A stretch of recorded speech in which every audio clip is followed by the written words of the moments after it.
It's my responsibility to protect that boy.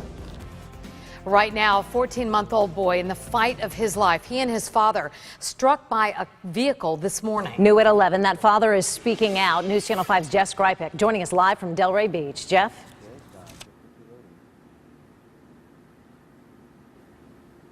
Go here at Delray Medical Center, who tells us his son is still in critical condition this evening, but he says judging by the looks of this picture and the scene of what it looked like today, he's just lucky to be alive. Unable to walk on his own, nursing a fractured foot and broken ribs, Kevin Sharon can only think of his son Craig.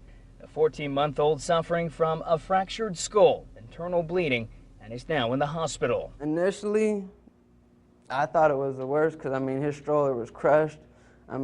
His head was down there actually on the road. Sharon laid on the pavement, helpless, unable to move.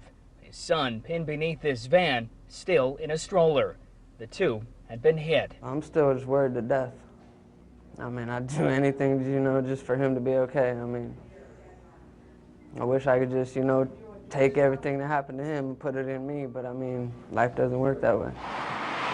Before crossing Lakeworth Road, Sharon says he waited for the walk sign. Walk sign is on. But he says he only made it a few steps into this intersection before both he and his son were hit. He can hear me and everything, I've been apologizing to him. Yeah, I didn't do anything wrong, but in the end it comes down to it's my responsibility to protect that boy. The Palm Beach County Sheriff's Office says the driver of the van has not been charged. The investigation, though, is still open. As Sharon waits on his son's recovery, he has a message for all drivers. All you got to do is pay attention to what you're doing on the road.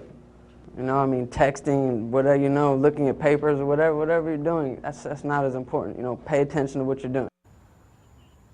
Now, the father of the boy we spoke with this evening says that doctors will be giving his son a CT scan first thing in the morning, and then from there they'll be able to better understand the extent of that little boy's injuries. Reporting live tonight in Delray Beach, Jeff Skrzypek, WPTV News Channel 5.